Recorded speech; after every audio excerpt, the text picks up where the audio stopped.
¿Qué tal? ¿Cómo están? Nos volvemos a encontrar para hablar acerca de la familia. Hoy vamos a hablar, digamos, del ideal de la familia, del triunfo de la familia. Y pensé que para este momento, ya estamos muy cerca de la Navidad, podríamos detenernos a pensar un poco en lo que tradicionalmente se llama la Sagrada Familia. ¿Quién no ha visto un cuadro de la Sagrada Familia? ¿Quién no sabe que la Sagrada Familia es José, María, el niño? Y como lo recordamos en Navidad, casi siempre lo recordamos allí en el pesebre. Pero pocas veces, cuando leemos eso, nos hacemos preguntas. Por ejemplo, la primera pregunta es, ¿sobre qué bases se estableció esa familia? ¿Cómo funcionaban los miembros de esa familia? ¿Cómo asumían sus roles? Y uno tiene en el Evangelio cosas como para ilustrar realmente lo que era la familia de Jesús.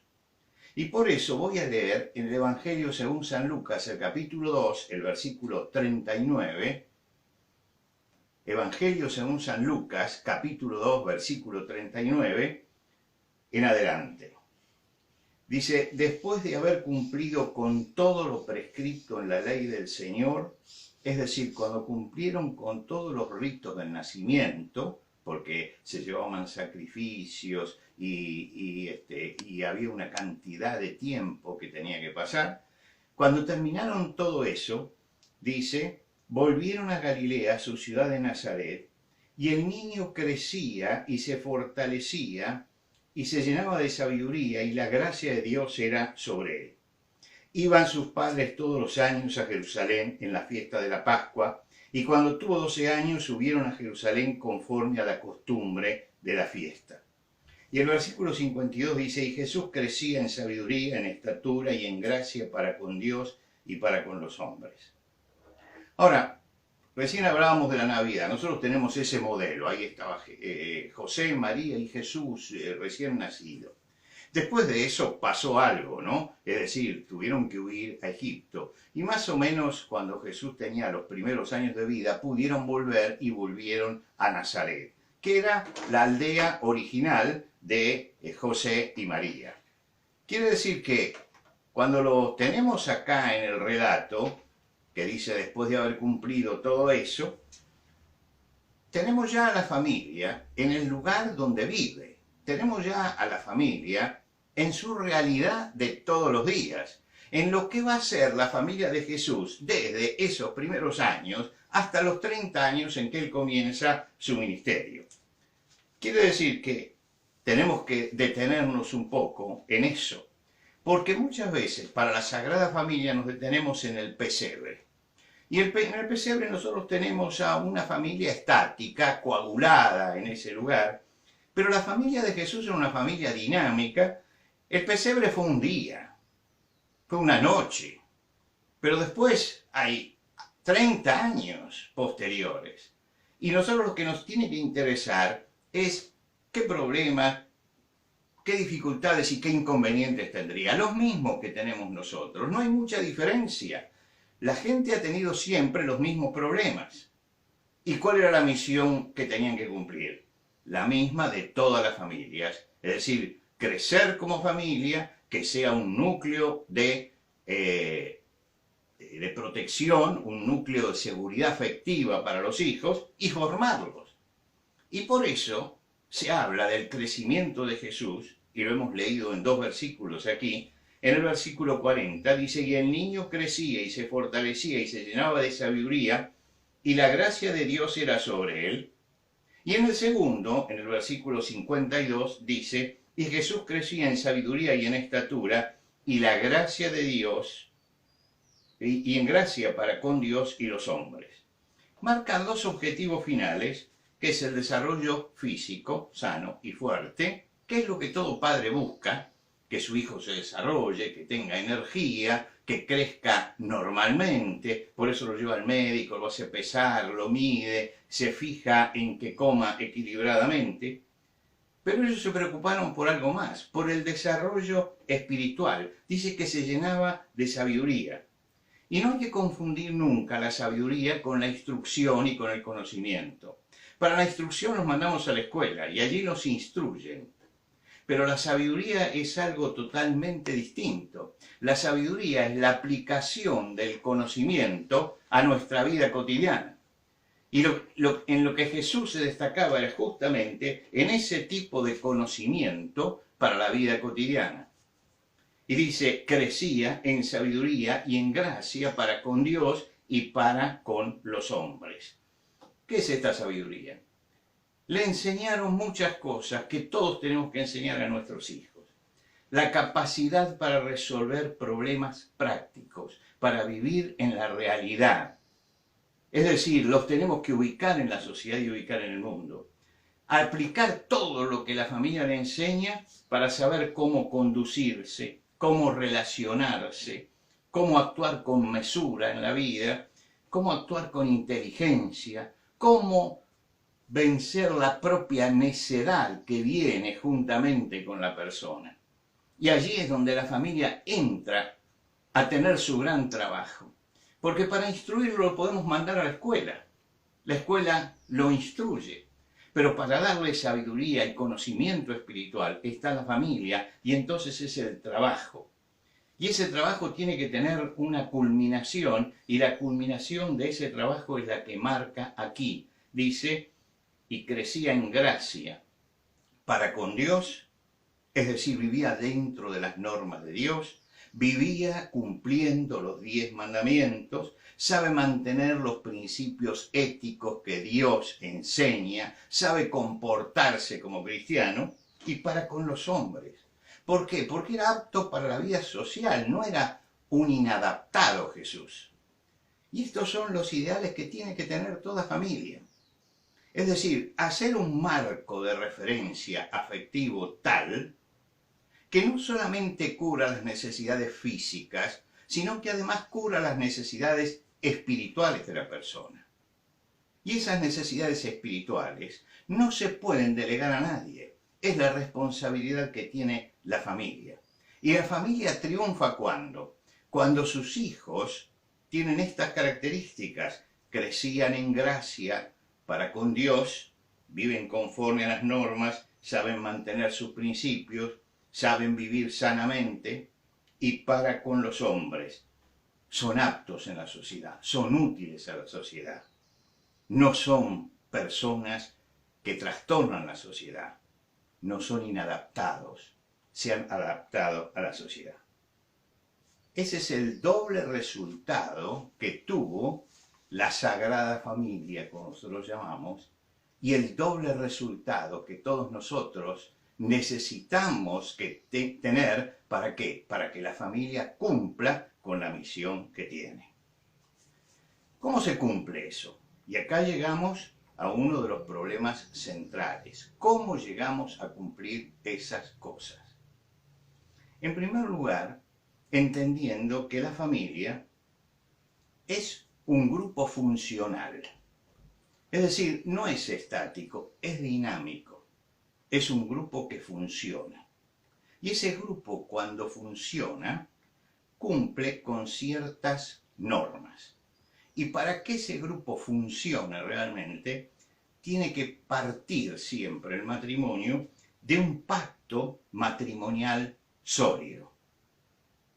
Ahora, alguno puede extrañarle eso de pacto, pero es lo que la Biblia enseña, que el matrimonio, que la familia es un pacto que hace un hombre y una mujer delante de Dios.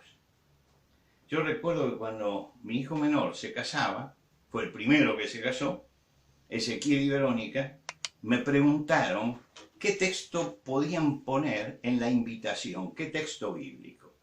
Y yo les contesté en el momento mismo, mire, pongan este texto, ¿qué es lo que dice en el diálogo de David y Jonatán? En cuanto al asunto que tú y yo hemos hablado, esté el Señor entre nosotros dos para siempre. Y esto creo que es la base de ese pacto. Porque el matrimonio, ¿cómo comienza? Cuando dos personas empiezan a dialogar y se ponen de acuerdo. Entonces el versículo dice, en cuanto al asunto que tú y yo hemos hablado, porque son dos personas que están hablando y que están acordando, esté el Señor entre nosotros dos para siempre. Están poniendo al testigo del pacto. ¿Y por qué vamos a la iglesia? ¿Por qué? Porque allí nos presentamos delante de Dios y delante de Dios confirmamos ese pacto a la vista de todo el pueblo de Dios. Ese lugar y esa reunión no es para lucir un vestido, no es para mostrarse, no es para emocionarse, es una reunión muy solemne, donde vamos a la presencia de Dios y allí en la presencia de Dios hacemos el pacto públicamente. Por eso el pastor o la persona que se casa de acuerdo a las costumbres se dice que hay un compromiso de vivir permanentemente, de cuidarse, de ayudarse, y cada uno hace el compromiso de lo que él va a hacer. Está diciendo en este pacto, yo prometo esto. Y esto, cuando se hace sólidamente en el principio, cuando se hace sólidamente desde el vamos, le da consistencia a la familia. Cuando vamos al Antiguo Testamento, se habla del matrimonio con un pacto. Dice, Jehová ha atestiguado entre tú y la mujer de tu juventud, contra la cual has sido desleal, siendo ella la compañera y la mujer de tu pacto. Es decir, que Dios dice, fuiste desleal al pacto que hiciste con esa mujer. Quiere decir que hay un pacto de lealtad que es la base del matrimonio. Ese pacto tiene que estar en el principio. Por eso nos ponemos de acuerdo antes. ¿Por qué? Porque cuando lleguemos tenemos que consolidar algo que dure en el tiempo. Tenemos que consolidar algo sólido. Por supuesto que cuando dos personas empiezan a hablar, por más que estén enamorados, cuando se va bajando los decibeles de enamoramiento, sabemos que hay desencuentros, que hay tensiones, que hay conflictos, que hay problemas. Pero cuando uno ha hecho un pacto bien hecho, desde el principio, supera los desacuerdos, supera las tensiones, supera las diferencias que hay. Podemos superar todas las cosas, siempre y cuando que nosotros digamos, hemos firmado un pacto para siempre, por lo tanto tenemos que ver que esta es una empresa de los dos y tenemos que saber cómo llevarla adelante. Puedo hablar con propiedad de esto. ¿Y por qué? Porque tengo 52 años de matrimonio. Y cuando uno tiene sobre la espalda 52 años de matrimonio, ya puede hablar de ciertas cosas con propiedad. Y tengo que decir que desacuerdos, desavenencias, diferencias hay siempre. Pero siempre se arreglan. Ninguna es tan fatal como para separarnos. ¿Por qué? Porque sabemos conversar, porque sabemos que el otro está buscando lo mejor para la familia y que mi esposa busca lo mejor y yo busco lo mejor. Y no nos ponemos de acuerdo, nos sentamos y evaluamos. Porque somos personas maduras que tenemos que saber acordar. Y esta es la base de la relación matrimonial y de la permanencia matrimonial. Si esto no se hace así, no hay permanencia matrimonial. Por eso partimos de un pacto, y con ese pacto sabemos, desde el vamos, esto va a tener tensiones, va a haber desacuerdos, pero hemos pactado esto. Esto convierte a la familia en una unidad funcional. Hoy tenemos muchas familias. ¿Qué es una familia? Y nosotros decimos padre, madre, hijo. Ahora, para decir realmente que algo es una familia, la tenemos que ver funcionando, si funciona o no funciona. La familia tiene que ser una unidad funcional, tiene que funcionar. Si yo tengo un lavarropas que no funciona, alguien me puede decir, este es un lavarropas. Yo le voy a decir, no, ya eso es un trasto viejo porque no funciona. No funciona. La familia no puede ser que no funcione. Si no funciona, entonces no existe la familia. La familia tiene que funcionar porque es una unidad funcional. Está metida en el tiempo y tiene que evolucionar junto con el tiempo. ¿Cómo vemos a José, a María y al niño en el pesebre? Bueno, son una familia. Pero no son una familia porque estén los tres juntos. Son una familia porque funcionan y van a funcionar y funcionaron como padre y como madre. No llegaron allí fácilmente. Se tuvieron que poner de acuerdo José y María porque tenían su desacuerdo también. Y se tuvieron que poner de acuerdo. Tuvieron que llegar a aquel lugar y cuando llegan a aquel lugar, el Evangelio de Lucas, que es el único que cuenta en detalle estas cosas, nos marca bien los roles. Porque José es el que guía para llevar a aquel lugar a su esposa, que está ya por tener a su bebé. ¿Y qué hace María? Lo acuesta en los pañales. Los pañales fue la tarea de María, el lugar, la protección, la cobertura que necesita ese momento, la está dando José. Está detrás, sí, es verdad. María es la que va a dar a luz, pero la cobertura de todo es José. Y este es el ejemplo más acabado de familia. No llegamos allí para coagularnos en el tiempo. Llegamos aquí porque hemos funcionado hasta ahora y vamos a seguir funcionando en el futuro en la misma forma.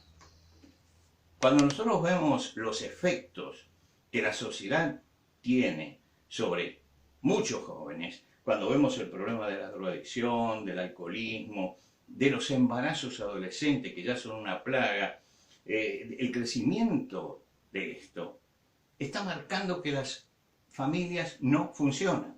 Ahora usted dice, pero familias se fundan permanentemente. Sí, se fundan permanentemente, pero no funcionan. Y por lo tanto, si no funcionan, no son familias. El matrimonio es una creación de Dios y fue infiltrado por muchas cosas que inventó la sociedad. Y esas cosas que la sociedad ha metido dentro de la familia son las que han roto las posibilidades de que la familia triunfe.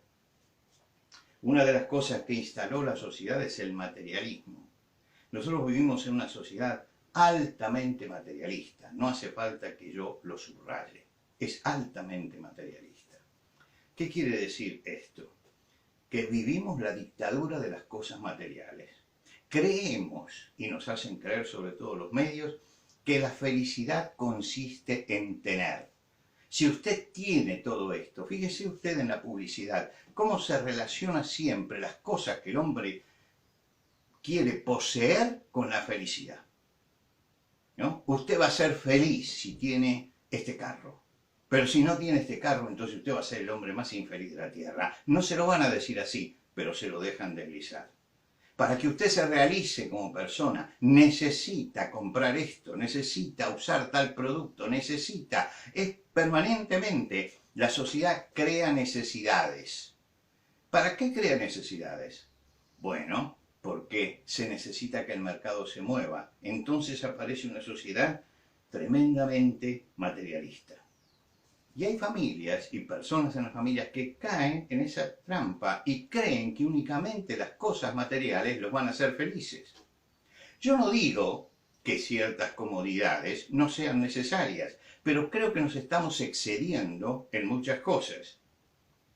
Y entonces cuando tratamos de excedernos en eso y de tener más de lo que son nuestras posibilidades, empezamos a abandonar nuestras funciones.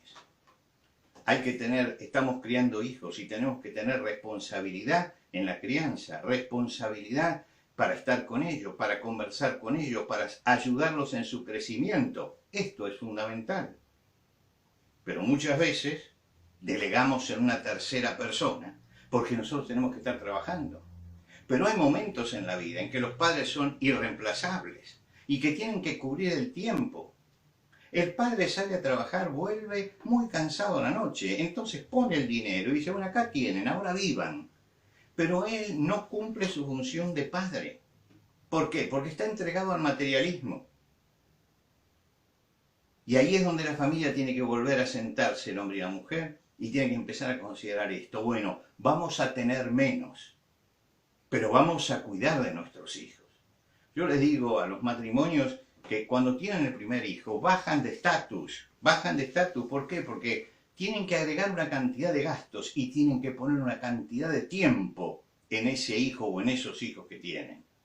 Pero es la tarea que tenemos que tener, no la tarea que nos marca la sociedad. Entonces tenemos que asentarnos justamente en eso, en que la sociedad nos marca ciertos rumbos, pero nosotros no tenemos que claudicar frente a esos rumbos. La sociedad no solamente nos acosa con el materialismo, sino que nos acosa también con el individualismo. Asume el matrimonio como una sociedad. Una sociedad. Una sociedad que como tal entonces se niega a fusionarse. Y hoy esto es muy común. Quieren mantener su individualidad. Cuando Jesús habló del matrimonio, dijo, no son ya más dos, sino uno. Es decir, tiene que haber una fusión entre las dos personas. Cuidado, Jesús lo aclaró muy bien. Dice, dejará el hombre a su padre y a su madre y se unirá a su mujer y serán una sola carne. Y cuando leen ese versículo, o leían ese versículo, los judíos decían, esta es la sexualidad. Y Jesús le dice, no, es mucho más que la sexualidad. Aquí se está diciendo que ya no tienen que ser más dos, sino uno, que tienen que lograr esa unidad entre los dos. Ahora, yo escucho hoy, sobre todo en las corrientes más modernas, bueno, sí, somos pareja, pero vivimos en casas separadas. Bueno, si sí viven en casas separadas, no son un matrimonio, no son una familia. ¿Por qué? Porque justamente hay que abandonar para crear algo totalmente nuevo. Entonces estamos queriendo inventar cosas que no son la familia. Otros no, otros viven juntos, pero dicen, no, pero acá yo trabajo y él trabaja y cada uno tiene su dinero. Es decir, es una sociedad, pero no es un matrimonio. En el matrimonio hacemos todas las cosas juntos. Yo he dicho muchas veces al hablar de los matrimonios que el matrimonio no es para hacer una cosa juntos, sino para hacer todas las cosas juntos. Y los matrimonios me entienden lo que quiero decir. Todas las cosas tenemos que acordarlas, todas las cosas las tenemos que hacer juntos. José tomaba a su hijo de la mano cada sábado, iba a la sinagoga junto con María, pero lo hacían juntos, se acercaban juntos a Dios. Y en la sinagoga usted sabe que la mujer se sentaba por un lado, los hombres por el otro, pero bueno, ellos tenían que hacerlo así y llegaban juntos, porque era el día de alabar al Señor. Y eso decía mucho, porque ellos estaban durante la semana en la casa, él en su tarea de carpintero, la mujer en las tareas propias del hogar en aquel momento. Pero había momentos especiales en que se acercaban a Dios y los dos estaban juntos. Los dos estaban juntos. Ahora fíjense, la familia de José y María era pobre. Era pobre. Y ya se ve desde el principio, cuando Lucas nos cuenta, dicen que cuando tuvieron que ofrecer el sacrificio por el primogénito en el templo, tenían que llevar un cordero de 1 año y no pudieron llevarlo. Se ajustaron podían llevar 2 tórtolas o 2 palominos, y se ajustaron a eso, que era la ofrenda de los pobres. Pero sin embargo, ellos hacían sus tareas materiales y hacían también sus tareas espirituales. Y estaban unidos en eso. Y entonces el resultado que tenían es que no solo crecía en estatura, crecía Jesús también en sabiduría. No era mero conocimiento lo que tenía, aplicaba el conocimiento a la vida. ¿Cómo se crece en sabiduría? Voy a leer 2 versículos del Proverbio que están en el capítulo 3, el 1 y el 4. Dice, hijo mío, no te olvides de mi ley, y tu corazón guarde mis mandamientos. Y el versículo 4 dice, y hallarás gracia y buena opinión ante los ojos de Dios y de los hombres. Es decir, ellos no iban con Jesús a la sinagoga simplemente porque era la rutina, sino porque allí aprendían la ley de Dios. Y esa ley era lo que les daba sabiduría para vivir. La vida de Jesús fue saturada con esa enseñanza. A los 12 años, cuando lo llevaron al templo, lo encontraron conversando con los doctores. ¿De qué va a conversar usted con los doctores en el templo? Eran los hombres doctos en la ley. Jesús la conocía y seguramente estaba preguntando, indagando. No solo tenía la aprobación de Dios, tenía la aprobación también de los hombres. ¿Por qué? Porque le hicieron vivir la vida espiritual en comunidad, en la sinagoga. en los viajes en conjunto cuando iban a Jerusalén, en contacto con el pueblo de Dios. Y todo eso los hizo crecer, no solamente en estatura, sino en sabiduría. Jesús no fue un marginal. Todo lo que la familia hizo, todo lo que fue enseñándole, es el ejemplo de lo que debe ser una familia, que funcionaba en el tiempo, que ocupaba un lugar de importancia, que no caía en la trampa de la sociedad decadente, con un padre que cumplía su función y una madre que cumplía su función. Es notable que cuando leemos el Evangelio, Jesús tenía 30 años y la gente decía, este es el hijo del carpintero, decían Nazaret, él también carpintero. Quiere decir que desde chico José lo tomaba de la mano y lo llevaba a la carpintería y le iba enseñando el oficio, porque tenía que aprender eso. Fue una familia que cumplió totalmente, cumplió el propósito de Dios en la familia. Esto es fundamental, que cumplamos el propósito de Dios en la familia. A lo mejor, al concluir ya este sermón, usted se estará preguntando o estará diciendo, bueno, pero en mi familia todavía hay muchas cosas que arreglar. La verdad que sí, es verdad, eso es lo que enseña la palabra de Dios, pero nosotros estamos tan lejos de eso. Y yo le digo, bueno, puede pasar. Y ha pasado muchas veces. Pero cada vez que abrimos la palabra de Dios, Dios nos llama a rectificar el camino. Si son un matrimonio que no saben dialogar, pónganse los dos hoy delante del Señor. Abran su corazón al Señor en primer lugar. Y empiecen a dialogar teniendo presente que el Señor está con ustedes. Yo recuerdo siempre un texto, que no es un texto de la Biblia, que estaba puesto en la pared de mi casa. Cuando yo era niño lo leía y no sabía la importancia que iba a tener. Decía así, Jesucristo es supremo en este hogar. Huésped silencioso en nuestra mesa, oyente de nuestra conversación. Y cada vez que mirábamos eso, que estaba allí puesto en el comedor de la casa, sabíamos que estábamos hablando de una persona a la que no veíamos, pero que estaba allí con nosotros y que nos estaba viendo y estaba oyendo nuestra conversación. Y esa presencia de Cristo, esa presencia que seguimos percibiendo después de 52 años en nuestra casa ya, es lo que nos mantiene unidos y mantiene firme a la familia y al matrimonio. Tómense de la mano los esposos que están allí. Inclínense delante de Dios. Tomen a sus hijos también de la mano y roguemos todos juntos al Señor. Señor, bendice a cada familia que está hoy escuchando, para que pueda realmente cumplir con lo que tú quieres para su vida familiar. Rectifica lo que está torcido y bendice, Señor, cada uno de sus días y cada una de las tareas que tienen por delante, para que puedan cumplir con el objetivo propuesto. Te lo pedimos por Cristo Jesús. Que Dios les bendiga y que realmente la bendición de Dios repose sobre el hogar de cada uno de ustedes.